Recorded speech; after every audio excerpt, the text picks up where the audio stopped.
Hello everyone, আজকে আমি তোমাদের সাথে শেয়ার করছি চিকেন প্যাটিসের রেসিপি, যেটা কিন্তু খুবই ক্রিস্পি এবং ক্রাঞ্চি হয়। দেখো, আওয়াজটা শুনে বুঝতেই পারছো। তো চলো ঝটপট দেখে নাও।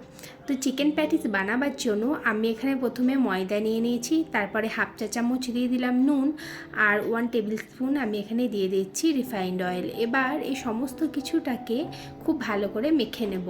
এই প্যাটিসের ময়দাটা কিন্তু খুব একটা পাতলা করে মাখলে হবে না। যেরকম আমরা আটা বা ময়দা মাখি লুচি বা রুটি করার জন্য, ওই রকমই কিন্তু এখানে আমরা ডোটা করে নেব।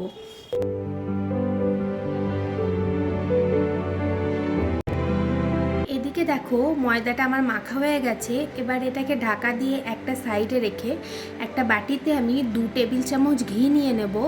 ঘি না থাকলে তোমরা এখানে বাটারও কিন্তু ইউজ করতে পারো। আর নিয়ে নেব 2 টেবিল চামচ কর্নফ্লাওয়ার। এবার এই দুটোকে খুব ভালোভাবে মিশিয়ে নেব। এবার মেশাবার সময় দেখবে যখন এটা একটা ক্রিমি ক্রিমি দেখতে হয়ে যাবে, তার মানে এটা একদম পারফেক্ট রেডি হয়ে গেছে। দোকানে প্যাটিসগুলোতে কিন্তু এটা ডালদা এসব ইউজ করে, তো যেটা আমাদের শরীরের জন্য একদমই আনহেলদি। তো এই ডালদার পরিবর্তে আমি এই ঘি আর কর্নফ্লাওয়ারের মিশ্রণটা কিন্তু তৈরি করে রাখলাম। আমি এখানে নিয়ে নিয়েছি চিকেনটা কিমা করে নেবো এখানে আমি একদম ছোট ছোট করে।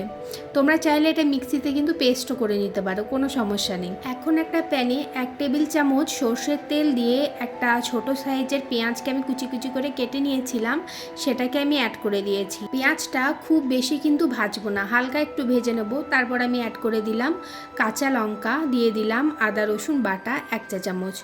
সমস্ত কিছুকে ভালো করে মিশিয়ে নেব। মেশানো হয়ে গেলে এখানে আমি একটুখানি জল অ্যাড করে দেবো, যাতে মশলাটা নিচে লেগে বা পুড়ে না যায়। এখন আমি দিয়ে দিলাম হাফ চা চামচ জিরে গুঁড়ো, স্বাদ অনুযায়ী নুন, হলুদ গুঁড়ো আর একটুখানি চিনি। সমস্ত কিছুটাকে আবারও খুব ভালোভাবে মিশিয়ে নেব। এটা ততক্ষণ ধরে কষাবো যতক্ষণ না তেলটা ছেড়ে আসছে। এদিকে দেখতেই পাচ্ছ তেলটা ছেড়ে এসেছে। এখানে আমি এবার যোগ করে দেবো ওই কিমা করা মাংসের টুকরোগুলো। ভালো করে মাংসটাকে এই মশলার সাথে মিশিয়ে কষিয়ে নেব। এই মাংসের কিমাটা কিন্তু রান্না করতে খুব বেশি টাইম লাগবে না, যেহেতু একদম ছোট ছোট করে কাটা, তো খুব তাড়াতাড়ি হয়ে যাবে। তোমরা অবশ্যই কিন্তু এটা একবার বাড়িতে ট্রাই করে দেখো। এবার আমি অ্যাড করে দিচ্ছি 2 টমেটো কেচাপ 1 টিস্পুন মতন। এবার এটাকেও ভালো করে আমি এই মাংসের কিমার সাথে মিশিয়ে দেব।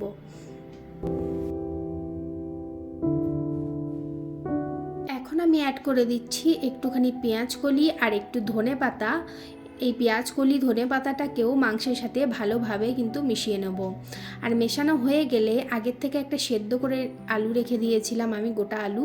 তো এটাকে ভেঙে ভেঙে এই মাংসটার সঙ্গে মিশিয়ে দেবো। এই সেদ্ধ আলুটা দেওয়ার কারণে এটা একটু মাখা মাখা হবে।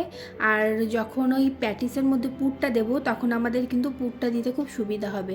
আর টেস্টটাও কিন্তু অবশ্যই খুবই ভালো হয় খেতে।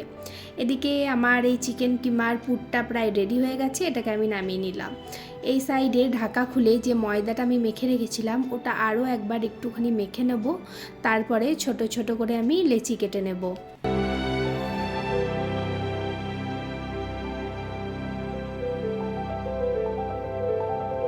এই চিকেন প্যাটিসটা তোমরা যদি কাউকে বানিয়ে খাওয়াও না, সে কিন্তু বুঝতেই পারবে না যেটা ঘরে বানানো। এটা কিন্তু এত টেস্টি হয় খেতে, একদম ডিটো দোকানের মতনই কিন্তু হয়।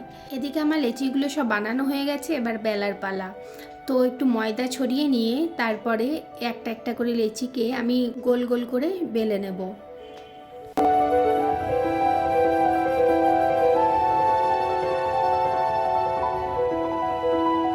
দেখো, আমার এটা বেলা হয়ে গেছে। এবার আগের থেকে যে ওই ঘি আর কর্নফ্লাওয়ারের মিশ্রণটা করে রেখেছিলাম, ওটা 1 চামচ দিয়ে পুরোটা এর মধ্যে কিন্তু মাখিয়ে দেবো।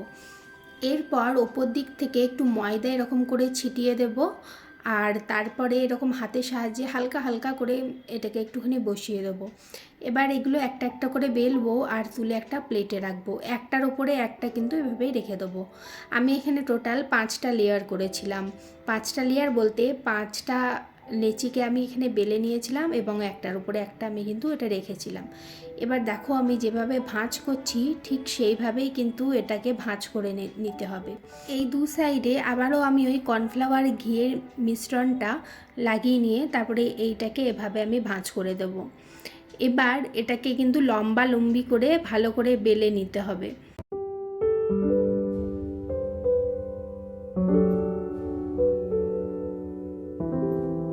দেখতেই পাচ্ছ আমার কিন্তু এটা বেলা হয়ে গেছে। এবার একটা চাকু নিয়ে আমি এটাকে ছোট ছোট করে এরকম করে কেটে নেব। এটা কাটা হয়ে গেলে তারপরে সমস্তগুলোকে পাশে রেখে এরকম একটা নিয়ে পিস নিয়ে এটাকে আবার কিন্তু এরকম করে বেলতে হবে। দেখো এটা যেন রাউন্ড হয়ে যায় না, যেন এরকম চৌকোভাবেই কিন্তু এটাকে বেলতে হবে। এবার আমি যে চিকেনের পুরটা করে রেখেছিলাম সেই পুরটা এখানে দিয়ে দিলাম, আর এই সাইড দিয়ে একটা গোটা সাইডে আমি কিন্তু একটুখানি জল বুলিয়ে দিচ্ছি যাতে এটা পুরো আটকে যায় এবং ভাজার সময় যাতে এটা খুলে না যায়। এবার এটাকে এরকম 3 কোণার মতন করে ত্রিভুজ আকৃতির মতন করে এটাকে এরকম করে কিন্তু একদম চিপকে দিলাম। তেলটা একদম কিন্তু কম গরম থাকবে, খুব একটা বেশি গরম করবে না, আর এটা একদম লো ফ্লেমে ভাজা হবে। তেলটা যদি বেশি গরম থাকে বা গ্যাসের ফ্লেমটা যদি মাঝারি বা হাই থাকে সেক্ষেত্রে কিন্তু এই প্যাটিসগুলো ক্রাঞ্চি হবে না। তো একদম লো ফ্লেমেই এগুলোকে উল্টে পাল্টে ভেজে নিতে হবে।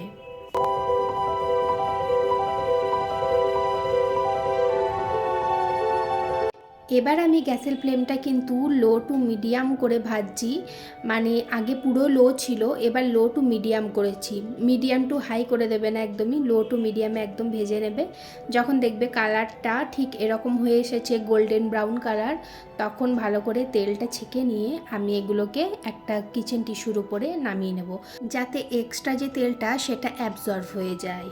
তো প্যাটিস আমাদের পুরোপুরি রেডি হয়ে গেছে, দেখতে তো খুবই ভালো লাগছে। এবার তোমাদেরকে আমি ভেঙে দেখাবো, তোমরা আওয়াজটা শোনো।